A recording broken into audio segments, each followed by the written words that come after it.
Merci de nous recevoir chez vous. Mesdames, Messieurs, bonsoir. Bienvenue à votre émission Questions d'actualité. Et nous recevons pour ce numéro les médiatrices africaines, celles-là même dévouées à la cause de la paix. Elles sont venues de 5 pays d'Afrique pour échanger avec leurs sœurs du Mali et partager leur expérience en matière de médiation pour une paix durable. Une contribution de taille pour les pays africains en ces temps de crise. Alors, quel est ce rôle de médiation de ces médiatrices africaines et quel impact sur le processus de paix? Nous allons le demander tout à l'heure à nos invités. Il s'agit de Mme Louise Tiran-Ibangira. Elle est burundaise, chargée de programme au Conseil national des églises burundaises. Bonsoir Mme Louise. Bonsoir Madame. De Florence Mujisa de la République démocratique du Congo. Elle est secrétaire exécutive de la dynamique des jeunes pour la paix, la réconciliation et le développement. Madame Florence, bonsoir. Bonsoir Madame. Et Madame Keita Fatoumata Keita, elle est présidente de l'Union des femmes des communautés culturelles pour la paix au Mali. Bonsoir Madame Keita. Bonsoir. Je rappelle que le Forum d'apprentissage et d'échange pour les femmes médiatrices africaines est une initiative de l'aide de l'Église norvégienne à travers son bureau régional et son bureau du Mali, bien sûr. Elles sont venues du Rwanda, du Burundi, de la République démocratique du Congo, de la Somalie et du Kenya pour échanger. Et quand on parle de médiateurs, généralement, on pense aux médiateurs de la République désignés au plus haut niveau. Votre médiation, Madame Louise, est un autre niveau de communication, de médiation, c'est au niveau communautaire. Dites-nous comment se fait concrètement cette médiation. Merci beaucoup.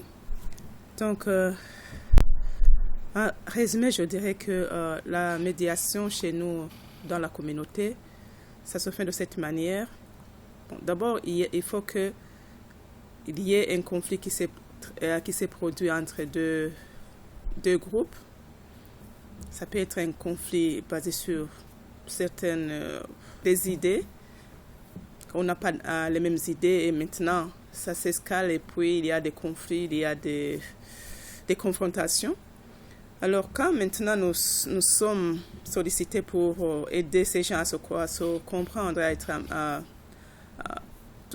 se faire comprendre, à s'accepter mutuellement, nous faisons d'abord en sorte qu'on dialogue avec un groupe, un à un, pour comprendre à long et à large le problème ou la situation qui fait que les deux groupes sont en conflit. Et puis après avoir entendu les différentes situations, ce qui est à l'origine de ce conflit, nous les amenons ensemble et puis nous essayons maintenant de dialoguer sur la situation pour essayer de capitaliser ce que le groupe pense sur la situation. Et c'est pas dit que quand vous le faites, ça va se terminer pendant le même jour. Des fois, ça prend du temps. Ces différentes étapes, c'est un rôle de démarcheur que vous menez auprès de ces communautés. Oui. Vous les approchez. Généralement, comment ils réagissent à cette approche? Au début, des fois, ça devient comme des bombes. Chaque groupe veut sauter à l'autre, il veut dominer l'autre. Mais en tant que médiatrice, il faut toujours essayer. Il y a des normes qu'il faut toujours donner avant de commencer même ce processus. On est là pour chercher une solution ensemble. Surtout une solution durable pour pouvoir mener les deux groupes à vivre en paix. Donc après avoir établi ces normes, et ce n'est pas seulement les établir, il faut qu'on les accepte aussi. Et il faut aussi chercher leur avis sur ce qu'ils pensent sur ces normes. Et puis quand c'est déjà établi, donc c'est question d'abord d'établir le climat pour que la colère puisse un peu réduire un peu et donner donc place au dialogue. Donc c'est une première étape d'écoute d'abord. Ensuite on donne la place au dialogue après avoir écouté tout le monde.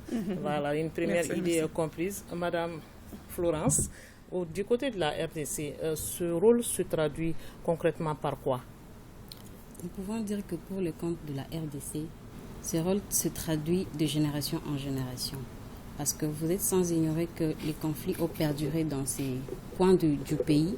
Alors, il s'est fait que, deux fois, lorsque vous arrivez pour la médiation, vous n'êtes pas comprise ou acceptée, tout simplement parce que vous êtes venu dans notre tribu. Alors, je pense que le rôle que nous avons aussi, c'est d'être patient.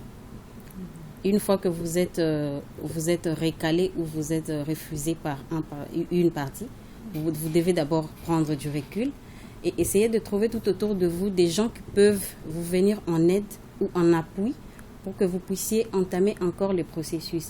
Et c'est de cette manière-là que vous pouvez être accepté auprès des parties en conflit et ainsi essayer de trouver un terrain d'attente. D'accord. Et dans ce rôle, on parle de plusieurs étapes, la résolution de conflits, la négociation et la médiation. Expliquez-nous, c'est des étapes qui se font comment? Pour la médiation, nous pouvons dire que ça doit se passer entre les deux parties en conflit. Mais pour les négociations, on peut aller beaucoup plus loin. On peut même commencer de la base pour remonter vers le sommet, mais on peut aussi commencer vers le sommet et essayer de trouver un terrain d'entente pour que cette négociation puisse être fluide lorsque ça sera au niveau de la base. Qu'est-ce que vous appelez base? Qu'est-ce que vous appelez sommet? Ce que j'appelle la base, c'est la communauté. La communauté, la population, les parties en conflit, les parties sensibles en conflit. Et ce que j'appelle le sommet, je parle beaucoup plus du gouvernement ou des instances de prise de décision ou des organisations capables de faire ces négociations. Voilà un peu ce que je veux dire par le sommet et la base. D'accord. Madame Keita, qu'est-ce qu'on doit comprendre aujourd'hui par cette médiation dans laquelle vous êtes engagée aujourd'hui? Pour nous, la médiation, c'est quoi d'abord? C'est quand il y a conflit. Il y a conflit, il y a mésentente. Et ça peut dégénérer à plus grave. Donc, on s'implique pour qu'il y ait entente entre les parties. C'est très important. Il faut le faire, c'est vrai, il faut faire la médiation, il faut les amener sur la table de négociation. Mais la finalité, c'est quoi? C'est aussi le pardon. Parce qu'il faut que les gens arrivent à se pardonner. Sinon, si on parle, on s'arrête à ce niveau, je crois que quelques jours après, ça peut dégénérer encore. Mais si on s'accepte, on accepte tout, on se pardonne, vraiment, je crois qu'on peut faire beaucoup de choses. Les autres aspects vont vraiment intervenir. D'accord. Parce que pour moi, la médiation, quand on pose la question aux femmes, nous, on était les seniors dans l'atelier, c'était les juniors qu'on a écoutés tout ce temps-là. Et par rapport à mes réflexions personnelles, moi, je me dis que les relations interpersonnelles sont tendues par une corde. Chacun a le bout. Mais si tu lâches ton bout pour aller t'occuper du bout de l'autre, pour qu'il redresse, vous allez mettre la corde à terre. Mais si chacun essaie de son côté d'assainir le climat, d'assainir les problèmes, de se questionner par rapport à ce qui s'est passé, je crois que là, on peut avancer. Alors, par quelle technique on met en place cette médiation, avec quel objectif? Bon, l'objectif, c'est vraiment, quand je prends l'expérience de l'Union des femmes des communautés culturelles pour la paix, comme je l'ai dit, c'est des personnes qui ont vécu des choses, qui perçoivent vraiment les difficultés à venir. Donc, on s'est organisé entre nous. Et on a demandé, quand nos frères étaient là, on parlait de paix, de conflit au Mali, on s'est dit non, on a un apport à donner, nous femmes. Parce qu'on le sait très bien, les gens le savent qu'il y a beaucoup d'instruments qui ont été adoptés par les Nations Unies au niveau sous-régional, africain, même à notre niveau. Mais qu'est-ce qui se passe? Malgré tout ça, ça continue. Alors que nous, en tant que femmes, je peux dire que ça peut être inné ou bien à la suite de notre socialisation, nous sommes des médiatrices. Nous sommes des médiatrices. Cette qualité de femme médiatrice se fait dans tout le processus. Dans tout le processus. Même quand on est petit, jeune, très jeune, on fait de la médiation au niveau familial. Avec nos amis, on fait de la médiation. Donc je dis que vraiment c'est très important que les femmes soient impliquées dans la médiation, qu'on comprenne que les femmes jouent un rôle important dans la médiation. C'est nous qui régulons les problèmes sociaux.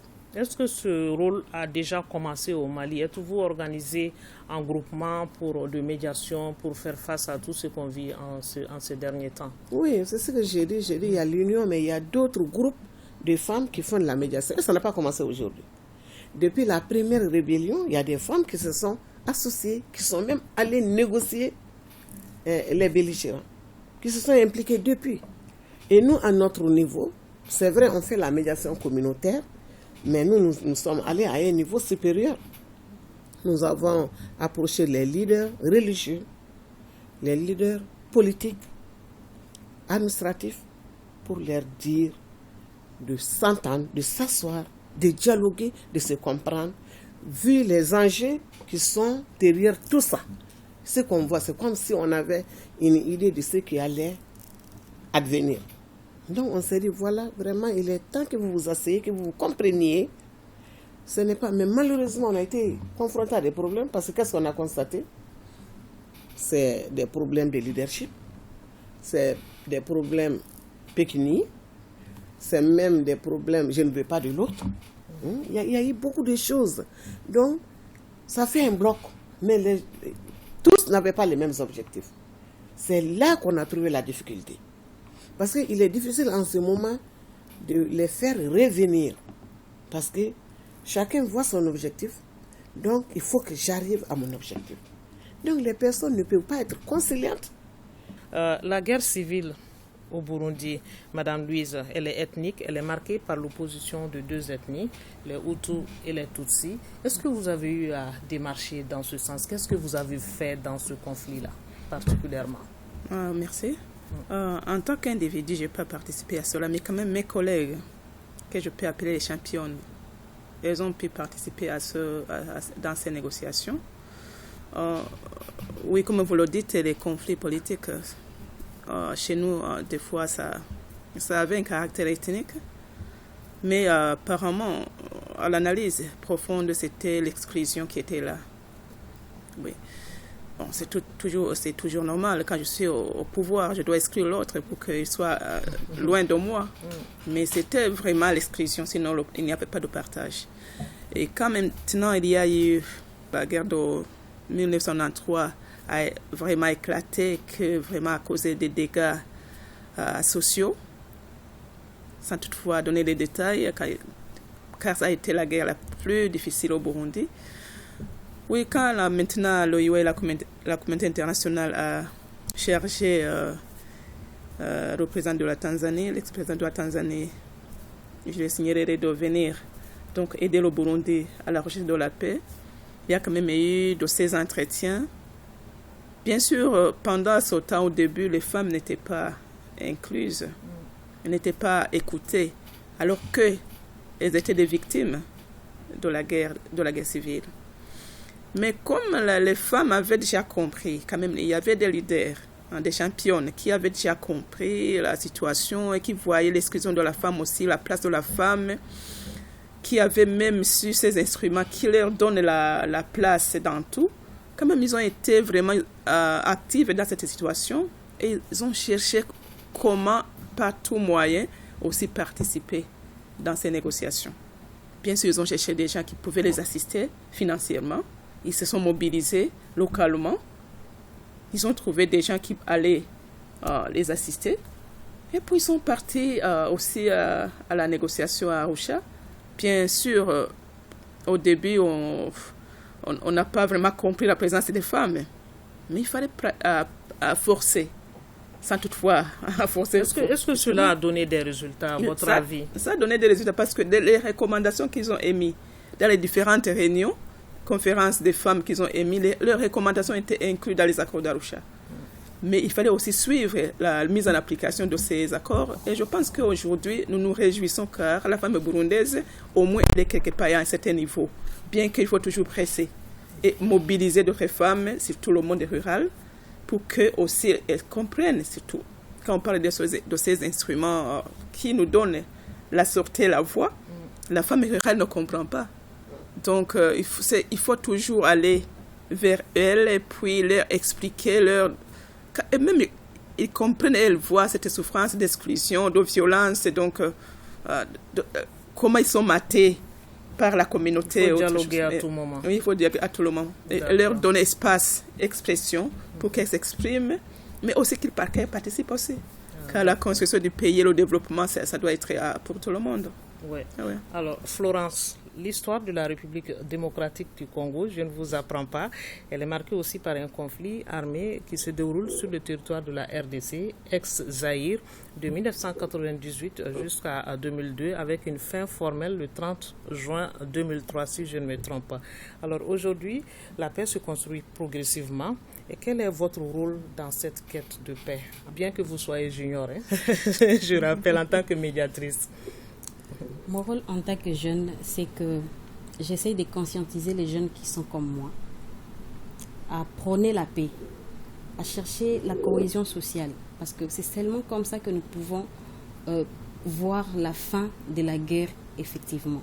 Parce que c'est vrai, tout ce que vous avez dit là, ça existe, mais dans le réel, il y a toujours la guerre dans la partie est de la RDC.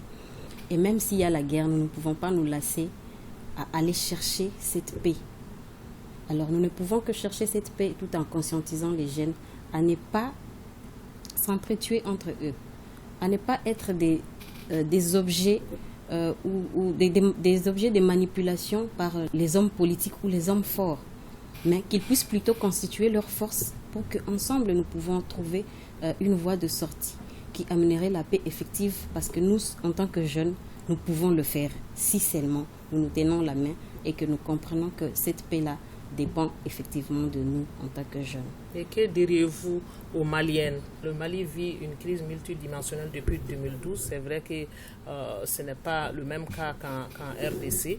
Nous faisons face au terrorisme aujourd'hui. Les femmes médiatrices maliennes, qu'est-ce que vous les conseillez aujourd'hui? Déjà, c'est un bon départ, parce que avec cette énergie que nous avons vue dans ce forum des 4 jours, j'ai vu des femmes engagées, des jeunes femmes capables de vraiment faire au-delà de ce qui a déjà été fait par nos aînés. Alors moi, je veux juste leur donner, leur encourager à aller encore plus loin, à frapper des portes, à demander des conseils. Et ainsi, nous pouvons espérer avoir une Afrique plutôt paisible dans des décennies qui arrivent. En tout cas, moi, j'encourage toutes les Maliennes à pouvoir faire mieux que ce qu'elles sont en train de faire maintenant. Et encourager les autres qui n'ont pas encore compris que la paix dépend de moi, de l'autre et de tout le monde, de s'impliquer. Si on s'implique tous, nous pouvons vraiment voir la porte de sortie pour une paix effective. Une paix effective, une paix durable, une paix à l'africaine. Alors, Madame Keïta, aujourd'hui, le Mali, je l'ai dit, traverse une crise multidimensionnelle, ça depuis 2012. Est-ce que les femmes sont impliquées dans le processus de paix comme vous le souhaitez? Bon, comme on le souhaite, pas tout à fait.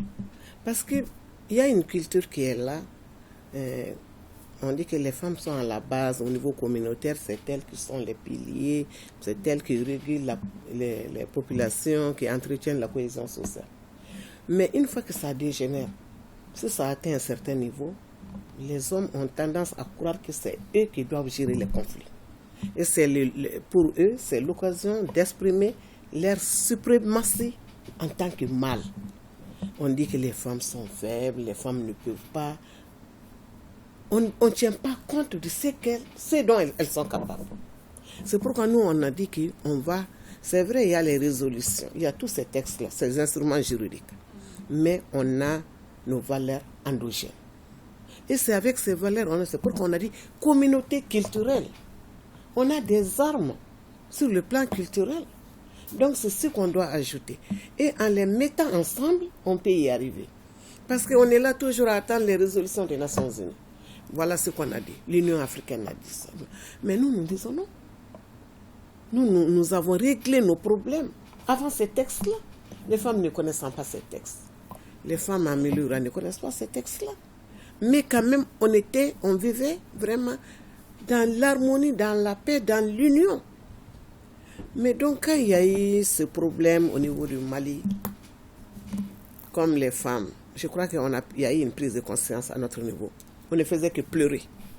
On va pleurer, on va continuer. Et il y a eu ça, et il y a eu ça. J'ai dit, mais nous, on s'est dit que non, c'est fini, on ne va pas pleurer. Parce qu'un jour, on sera responsable de tout ce qui s'est passé. On était là, on n'a rien fait. On se culpabilisera un jour. Donc, il faut qu'on s'élève, qu'on sèche nos armes qu'on essaie d'utiliser ce que Dieu nous a donné, nos attributs divins.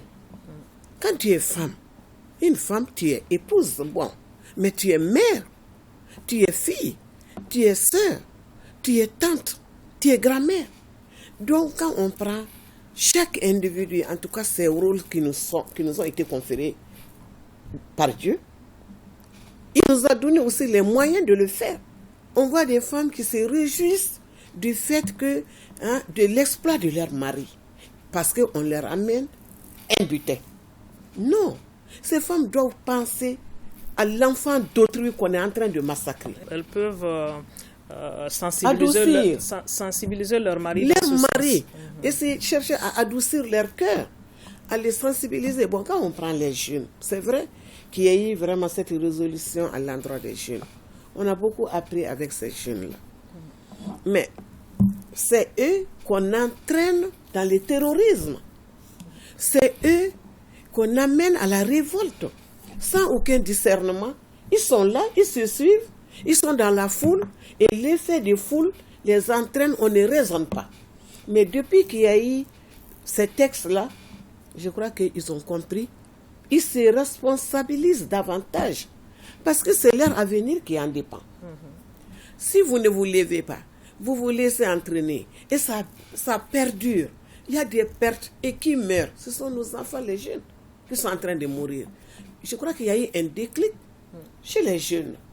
Donc, vraiment, je salue la dynamique des femmes, des jeunes femmes d'Afrique de l'Est. Je crois qu'il y a aussi l'Afrique, souvent l'Afrique de l'Ouest. Et en passant, je vais saluer l'aide à l'Église norvégienne pour cette initiative. Parlons à présent de ce forum d'apprentissage et d'échange pour les femmes médiatrices africaines. Alors, ce forum vous a permis d'échanger pendant 4 jours, Madame Louise. Qu'est-ce que vous avez fait concrètement? Quels ont été les modules enseignés? C'était des exposés de différents pays sous forme de table ronde. Chacun dans son coin partageait ce qu'elle fait, ce qui se fait surtout dans la consolidation de la paix, dans la résolution des conflits. Donc, les résultats, donc, et comment, et donc, sans toutefois oublier les défis que nous rencontrons dans la gestion des conflits, dans la gestion des difficultés. C'était aussi l'occasion de nous mettre ensemble pour apprendre des autres. Nous sommes venus de différents pays.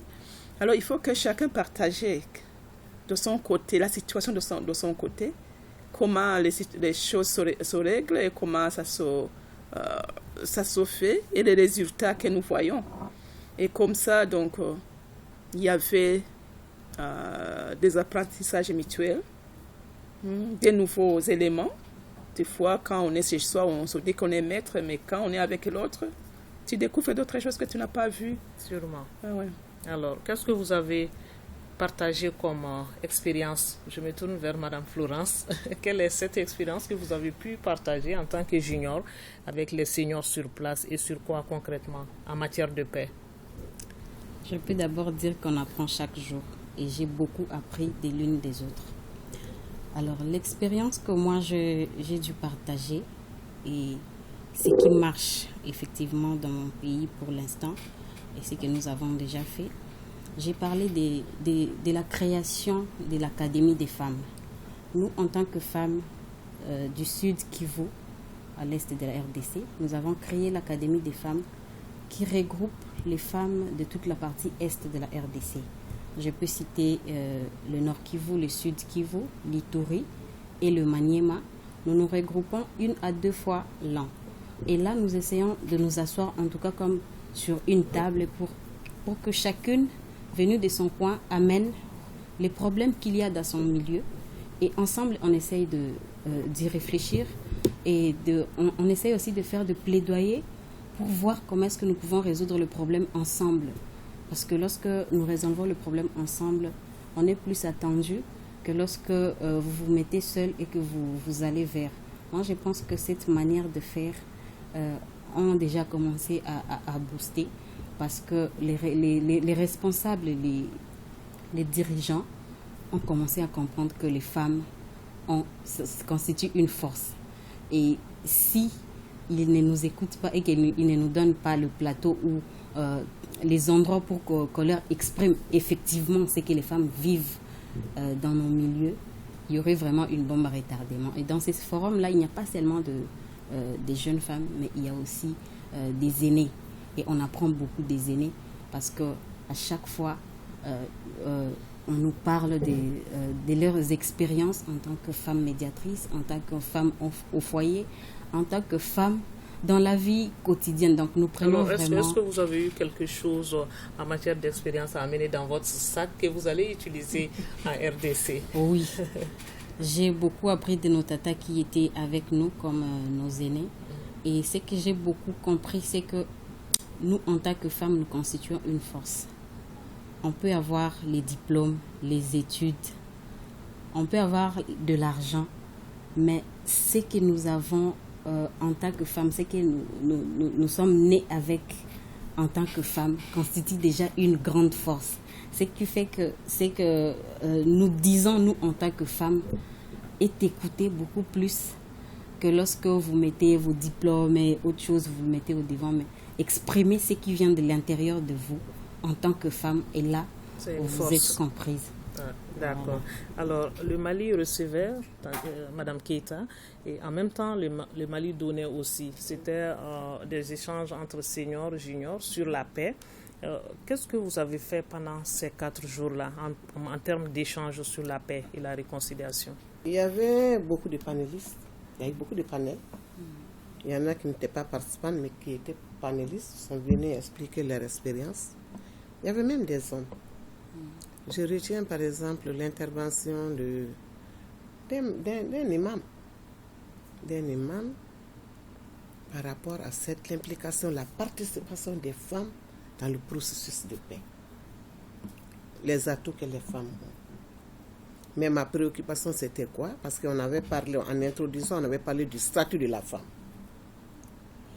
On dit le statut de la femme, mais si on en fait une analyse approfondie, c'est ce que j'ai dit aux consultants, aux panélistes, on pense que d'abord, on a fait un constat, c'est partout la même chose. C'est dans tous les pays africains, c'est le petit, même à l'extérieur, ailleurs, le statut de la femme, c'est la même chose. Est-ce que ça a évolué? Est-ce que ça s'est amélioré? On va dire oui, il y a eu ça, on a des acquis, on a des acquis. J'ai dit oui, on a des acquis. Mais quand même, il y a des problèmes. Il y a des problèmes. Souvent, ça s'est empiré. Quand tu prends le cas du Mali, l'influence, c'est quoi sur le statut de la femme? C'est la culture, c'est la religion. Le forum a été une occasion de briser cela et d'avoir d'échanges francs avec ces religieux. Oui. Quel est le résultat qui en sort? Bon, le résultat qui en sort, on était satisfait, mais on a dit, ça veut dire qu'on doit continuer. On doit approcher le Haut Conseil islamique. Souvent, je l'ai dit, par rapport aux violences, j'ai dit, approchons-les, les viols, les violences. Mais finalement, il y a une peur qui va s'installer auprès des filles. Si on prend le plan religieux, le mariage est sacré. Mais si on continue sur cette lancée, les enfants vont aller en concubinage. Les enfants vont aller en concubinage. Et ça, c'est à l'encontre de la religion. Donc, on les sensibilise pour leur dire que vous devrez être des partenaires avec nous. Pour qu'on puisse se réguler. Ce rôle de médiation ne s'est pas arrêté au conflit seulement. Pas au conflit seulement. C'était sur les cas sociaux également. Les cas sociaux, nos foyers. Donc, on leur a donné beaucoup de conseils. D'accord. Alors, Madame Louise, vous avez écouté les Maliennes pendant ces 4 jours-là. Qu'est-ce que vous avez suggéré aux Maliennes en tant que médiatrice? Qu'est-ce qu'elles peuvent faire de plus? Merci pour cette question. Je dirais que... comme ma collègue l'a dit, les histoires se partagent. Il y a des ressemblances qui sont au Mali et qui sont au Burundi aussi. Mais ce que nous conseillons, c'est qu'il faut continuer à éveiller la conscience de la femme. Il y a cette généralité qui nous a mis dans une position basse où on se voit comme nous devons être toujours derrière. Il faut que les droits de la femme se cherchent. C'est pas que un jour on va se lever, on dit que les femmes venaient ici, non, personne ne le dira. Parce que il y a cette dominance, je dirais, culturelle, mais des fois qui va même au-delà et embrasse aussi la religion, qui fait que l'homme toujours est devant. Oui, peut être devant, mais quand il faut maintenant invoquer la question de participation, de contribution, de gestion, il ne faut pas que la femme reste toujours receveuse. Il faut aussi participer. Donc, dans la femme, il y a l'intelligence, il y a la force, il y a la persévérance. Dieu nous a donné tout ça et il faut les utiliser. C'est pourquoi la prise de conscience, comment donc avancer, les aider à avancer aussi, comment enlever ce voile qui nous fait que toujours on attend de l'homme. Il faut briser toutes ces barrières. Bon, ça va être un processus, je dis, ça va être un processus. Parce que si j'ai été élevée dans une famille où le règlement est que tu sois derrière toujours, c'est un combat. Mais avec les dialogues, avec les exemples d'ici et là, c'était une bonne idée de nous rencontrer des différents coins. Avec tout ça, ça peut aider nos femmes, éduquées ou pas, à voir que quelque part, il y a un problème à résoudre. Et ce n'est pas l'homme qui va venir résoudre ce problème, c'est toi-même. Pouvoir cibler ce problème et trouver une solution. C'est tout à fait. Alors, Florence, quelle peut être l'utilité de la médiation d'une femme pour la résolution des conflits? L'utilité d'une femme pour la médiation, c'est que la femme constitue une force, comme on l'a dit auparavant. Alors, cette force, la femme doit l'utiliser positivement et capitaliser ce qu'elle a comme acquis, ce qu'elle a comme expérience à pouvoir aider. Même si nous aidons dans nos familles, mais ce sont toujours des choses que nous sommes en train de faire. Parce qu'on dit souvent que derrière un homme fort, il y a toujours une femme forte. Donc moi, je pense que de cette manière-là, nous devons capitaliser tout ce que nous faisons et ne pas la prendre à la légère. Donc, ce que tu fais, fais-le bien, d'une manière à ce que ça puisse rester et que ça puisse être inculqué de génération en génération. Donc, il faut vraiment qu'on puisse aussi travailler, pas nos statuts, mais notre manière de vivre. Parce qu'il y a ça aussi. Parce que c'est la manière dans laquelle tu t'aimais, la manière dans laquelle tu es en train de t'exprimer. Tout ça là, ça reflète un peu ce que tu es. Donc, nous devons vraiment faire attention à toutes ces petites choses qui, ça aussi, peut faire à ce qu'une personne puisse changer positivement ou alors prendre toutes les femmes de cette manière-là que toi-même tu t'es prise. Donc, on doit vraiment faire très attention aussi à certaines petites choses que parfois on ignore. Ce sont des détails qui sont importants. Oui, c'est vraiment important. D'accord. Alors, Madame Keita, dans le cas précis du Mali, quelles suggestions vous avez à l'endroit des autorités aujourd'hui pour que les femmes soient davantage impliquées dans le processus de paix? Bon, ça c'est notre souci majeur. Tu sais, c'est quelque chose qui est là, qui s'est instauré. La femme, peut-être elle ne va pas réfléchir. Alors qu'on a, comme je l'ai dit, on a des qualités. On a des talents, nous sommes là, notre place, chaque fois qu'ils vont, on se rend compte qu'il y a un truc, parce qu'on n'avance pas. Je prends les exemples, quand les Maliens partaient à Ouaga, mais les femmes ont forcé les portes pour y aller. À Alger, c'était la même chose, il n'y en avait que 18. Et dans tous ces organes qu'on est en train de mettre en place, maintenant on a changé un peu. Mais les femmes ne sont pas là. Mais il faut qu'on accepte que les femmes soient là. Elles ont un apport, elles ont une intelligence aussi de gestion des conflits. Mais chaque fois on a tendance, parce que là moi je dis, ce n'est pas pour le règlement des conflits, c'est pour des questions de place. Parce que quand une femme rentre, ça veut dire qu'un homme a perdu la place. Mais il faut qu'ils comprennent que les femmes ont un apport à donner. Il y a problème, mais il y a problème. On ne nous fait pas confiance. Pourquoi on ne vous fait pas confiance? Bon, moi je ne sais pas. Ils ne nous connaissent pas. Ils ne nous connaissent peut-être pas. Parce qu'il y a quoi?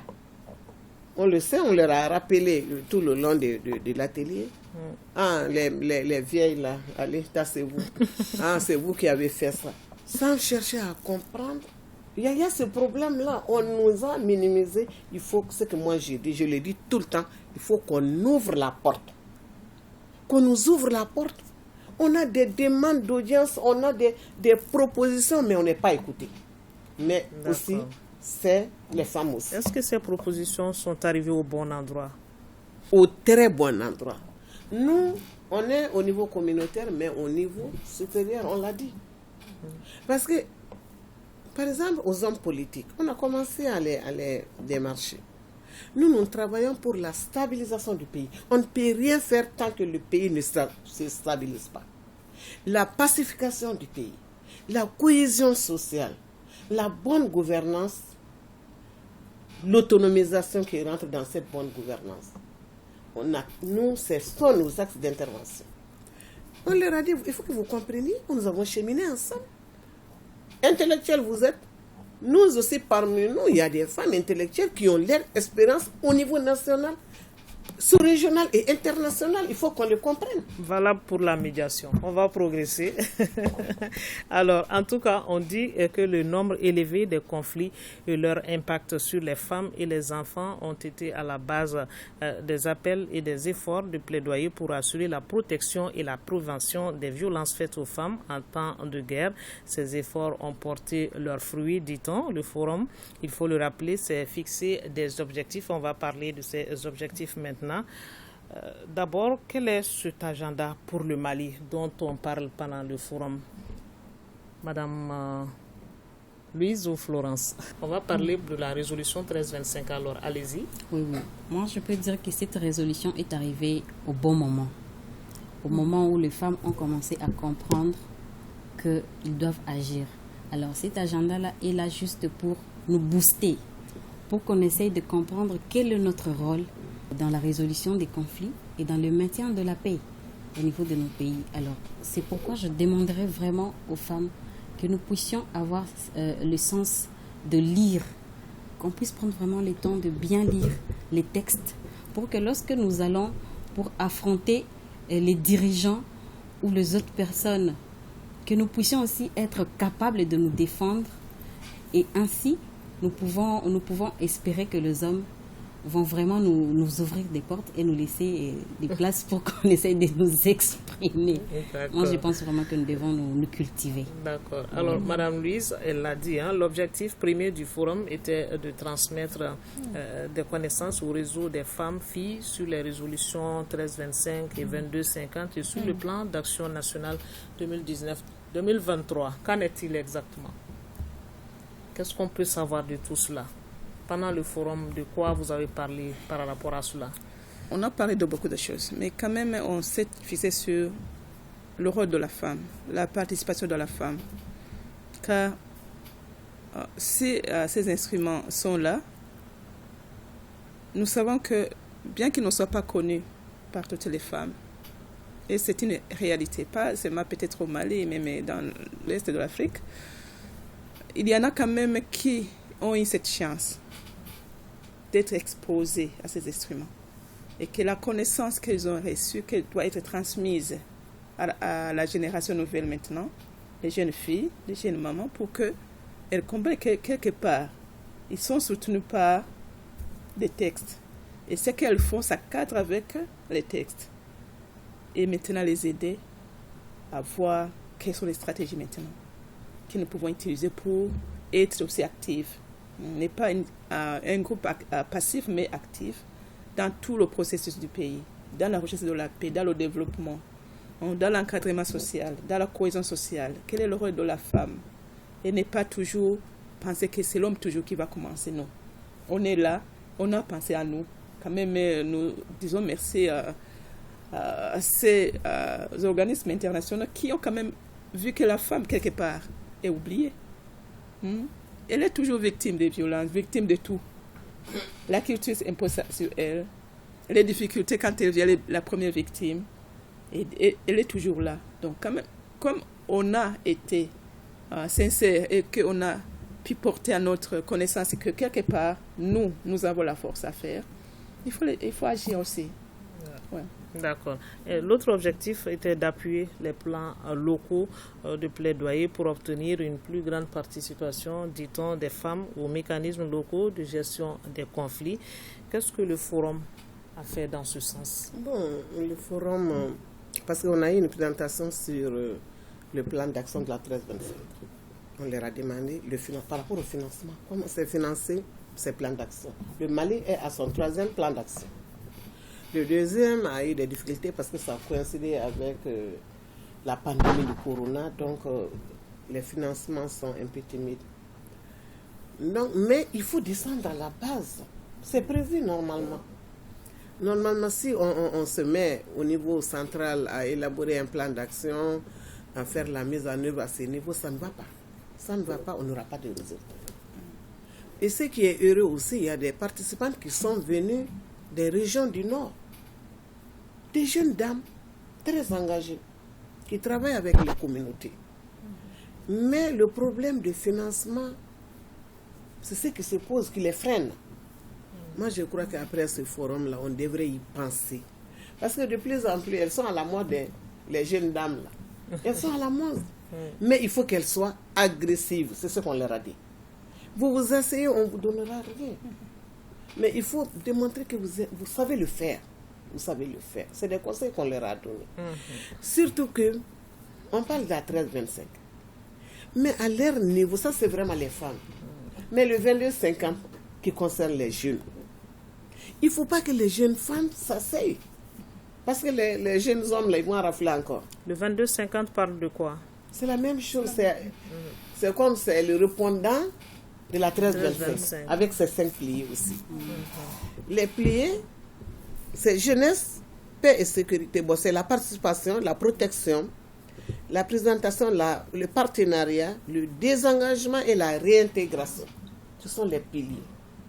Mais il faut que les filles, comme elles l'ont dit, est-ce que bon nombre de jeunes dames connaissent cette résolution? Il faut qu'elles s'en approprient, parce que c'est une double chance qu'on leur donne. Mais elles ne vont pas profiter de cela, elles vont laisser les jeunes. Je ne suis pas contre mes fils, mais c'est un constat. Donc c'est vraiment une chance aussi pour elles de travailler non seulement sur la 13-25, mais sur cette résolution et faire un bon plan d'action. Il ne faut pas attendre.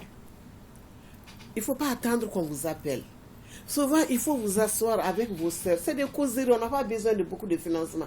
Causez sur les textes. Vous les appelez, vous faites des tontines, vous vous rassemblez, vous aimez vous rassembler. Mais rassemblez-vous aussi autour de ces textes-là, échangez. Florence, ça vous a donné des idées? Oui, ça m'a vraiment donné des idées. Parce que là, à mon retour, je dois d'abord aller faire la restitution de tout ce qui s'est passé ici. Et je prends le conseil de Mme Keïta à cœur, parce que je veux vraiment faire de mon mieux pour que cette résolution soit connue de nous tous, d'abord nous en tant que femmes, et ainsi nous pouvons voir comment élaborer un plan d'action qui sera bénéfique pour beaucoup de jeunes et beaucoup de femmes. Et de votre côté? Oui, merci. Bon, c'était aussi pour moi une grande chance parce que il y a 2 semaines que j'étais avec les jeunes burundais interconfessionnels. Alors, j'ai eu le temps d'exposer ces 5 piliers. Et ce qui m'a fort étonné, c'est que, bien qu'ils sont déjà terminés l'université, ils ne le savaient pas. Donc, c'était dire qu'il y a un manque quelque part. Regardez la jeunesse dans nos pays. Ça constitue un grand pourcentage de la population. Alors, s'ils sont ignorants de tout ça, ils sont toujours la proie de la manipulation. Ouais. Ils ne savent pas quoi faire parce que tant qu'ils sont là, comme mes collègues l'ont dit, il faut toujours avoir des occasions. Si on a un atelier, il faut exposer sur ça, débattre sur ça, voir quelles sont les lacunes, quels peuvent être les freinages pour maintenant les mettre en pratique. Mais aussi, chercher en eux qu'est-ce que vous avez pour que vous soyez soutenus. Parce que ce n'est pas quelqu'un qui va venir soutenir quelqu'un qui a croisé les bras. Il faut toujours se lever, mais montrer là où il y a le trou qu'il faut combler. Donc, pour dire qu'il y a tout un grand travail à faire avec nos jeunes, car ils sont tentés toujours à être sur les les médias, je ne sais pas, les technologies, mais aussi penser sur ces textes comme quelque chose, hein, un guide pour eux, pour gagner la vie, mais aussi être, non pas, chez nous, des fois on les considère comme des agents nocifs et passifs. Hein, D'accord. des troubles de la paix. Alors il faut changer la terminologie en inculquant tout ça dans leur vie quotidienne. D'accord. Merci. Alors parlons de cet aspect du forum, l'Afrique et l'agenda femmes, paix et sécurité. Madame Keita, on dit que la question femmes, paix et sécurité n'est pas nouvelle. Selon votre document, on dit que l'Afrique peut être considérée comme le socle même de la résolution 1325 du Conseil de sécurité. Sur quoi repose cette affirmation? Bon, c'est le constat. C'est sur le constat, c'est que nous avons vécu. La question, c'est de savoir en quoi la résolution 1325 est africaine. Elle est africaine, comme je l'ai dit, mais parce que le problème est africain. Ce que nous sommes en train de vivre, c'est pas ce que les autres vivent. Je me souviens d'une communication de l'ancien président au niveau de New York, qui disait qu'on a négligé les choses. Et ça s'est dégénéré. Il a fait cas de l'exemple rwandais. Tout le monde était là. On n'intervient pas. On fait signer des textes contraignants au pays. On ne les applique pas. Et il n'y a pas de sanctions. Donc c'est comme si on fait ces textes-là et puis débrouillez-vous. Si on a fait tous ces textes-là qui sont là, si on les appliquait, si on veillait à leur application, si on accompagnait leur application, est-ce qu'on serait là aujourd'hui? Pourquoi donc on prend les textes? Parce que souvent moi je me dis, on prend les textes contre l'Afrique. Parce qu'on va dans les sessions, que ce soit les sessions des femmes, que ce soit les sessions au niveau des chefs d'État, c'est toujours les mêmes choses qu'on dit. Voilà ce que nous sommes en train de vivre, voilà, il faut y remédier. Ok, on s'assoit, on prend des résolutions, et puis c'est fini. Ils ne financent pas. Les gens font des plans d'action, il n'y a pas de financement. C'est comme si on disait, ok, on connaît le problème, mais débrouillez-vous. Mais d'un autre côté, ça s'envenime. Peut-être même on est en dessous pour que les choses s'enveniment. Mais il faut une prise de conscience des Africains. Texte ou pas, nous avons nos pratiques. Texte ou pas, nous avons vécu. Alors, Madame Louise, aujourd'hui, est-ce qu'il ne faudrait pas une organisation africaine? Parce qu'on dit que l'Union africaine reconnaît lacunement de très peu cet effort des médiatrices. Est-ce qu'il ne faut pas une organisation? Qu'est-ce que vous attendez de l'Union africaine à propos? L'Union africaine, je la respecte. Elle est là. Je pense que dans les textes, il y a aussi toujours mention de la femme. Mention de la femme. Seulement, il reste à voir, il faut évaluer quel pas les femmes ont déjà mis, à quel niveau, où sont les faiblesses. Et puis comme ça, soutenir maintenant la femme. Parce que il ne s'agit pas d'avoir des textes, des programmes, mais qui sont toujours sur les bancs de discussion, mais qui ne sont pas traduits en action. Il faut des actions. Et comme les autres l'ont dit, des fois les actions, il faut que ça soit soutenu. Et qui va les soutenir? Il faut maintenant que le UA pense à cela. Il faut qu'il y ait quelque chose qui se fasse pour avancer tout ça, tous ces textes, avancer la femme. Sinon, même si nous disons qu'il faut que la femme connaisse c'est quoi ces textes, ces piliers, c'est quoi? Oui, il faut les connaître et puis, des fois il y a des limitations. Il faut les appuyer aussi. Il faut les appuyer aussi. Alors, Florence, il faut un soutien régional à votre avis pour que les choses bougent? Le soutien régional, oui, mais aussi, je pense, nous, en tant que femmes des régions, nous pouvons aussi nous regrouper. Nous l'avons fait ici. Nous pouvons aussi étendre cette initiative pour que ça puisse prendre autant de pays que nous sommes et ainsi constituer un cadre d'échange où nous pouvons partager nos problèmes, nos difficultés et les problèmes de pays Et comme ça, on peut résoudre le problème, même si nous sommes dans des coins différents. Avec la technologie aujourd'hui, c'est possible. D'accord. Et nous pouvons le faire.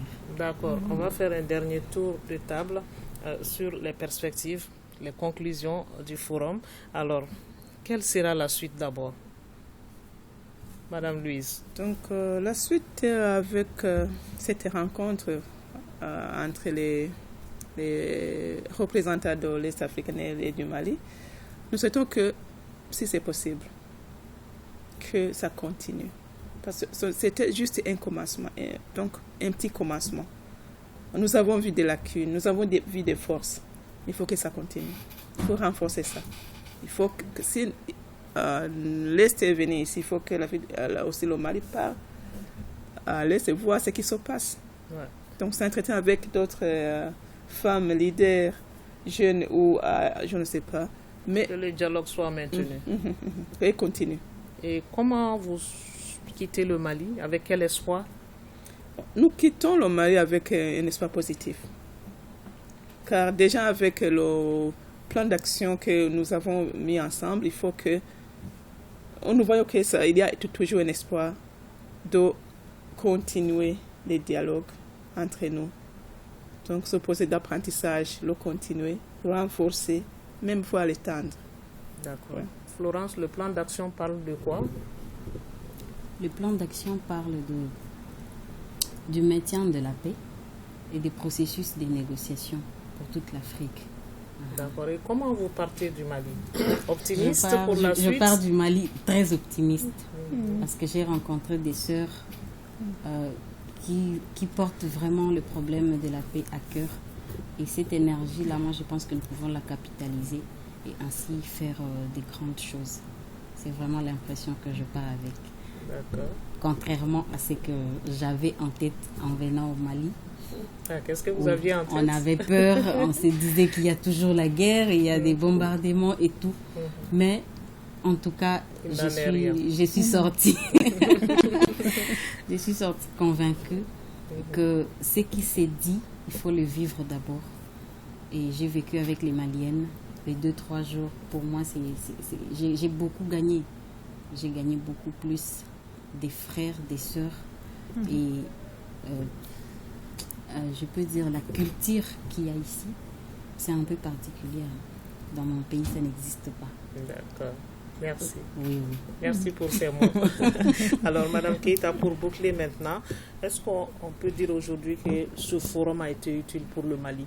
Très utile, parce que l'engagement que leurs sœurs de l'Afrique de l'Est, je crois que les a beaucoup motivées. Elles sont en contact avec les pays. Elles sont organisées. Qu'est-ce qu'on a? On s'est rendu compte que même s'il y a les jeunes femmes qui travaillent dans le domaine de la paix, elles ne sont pas ensemble. On a dit, vous avez intérêt à vous mettre en réseau. C'est le problème de leadership. Chaque groupe évolue. Il y a beaucoup de groupes de jeunes filles, de jeunes femmes maintenant, mais elles ne sont pas ensemble.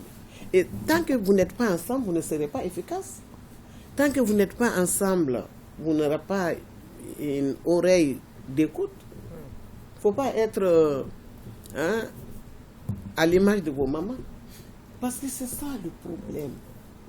Donc, on doit les accompagner pour qu'elles soient ensemble. C'est pourquoi, d'ailleurs, moi, je ne cesserai de saluer cette initiative de l'aide à l'Église norvégienne qui a travaillé dans la discrétion. On ne savait même pas qu'il y avait une telle initiative, un tel forum qui s'organise. Ça, c'est très important. Il faut qu'elles comprennent qu'elles doivent être ensemble, qu'elles apprennent de leurs sœurs. Ça, c'est vraiment le conseil que je vais leur donner. Soyez unis pour réussir. Être ensemble pour peser dans la balance. Dans la balance. Oui, merci beaucoup. Merci à vous pour avoir répondu à notre invitation. Alors, c'est tout pour ce numéro de questions d'actualité consacré aux femmes médiatrices engagées pour la paix et la sécurité dans leur pays. Elles sont venues de 5 pays, on l'a dit, d'Afrique pour échanger sur la question et échanger leur expérience avec les Maliennes. Elles nous ont donc répondu. Madame Louise Tivan Birangia, elle est burundaise, chargée de programme au Conseil national des églises burundaises, membre du réseau régional de médiation des femmes. Madame Florence Mujissa de la République démocratique du Congo. Elle est la secrétaire exécutive de la dynamique des jeunes pour la paix, la réconciliation et le développement. Et Madame Keita, Fatoumata Keita, elle est la présidente de l'Union des femmes des communautés culturelles pour la paix au Mali. Nous espérons que vous avez eu un intérêt à nous suivre. Merci de votre attention. Passez d'excellents moments de télévision à notre compagnie. Bonsoir.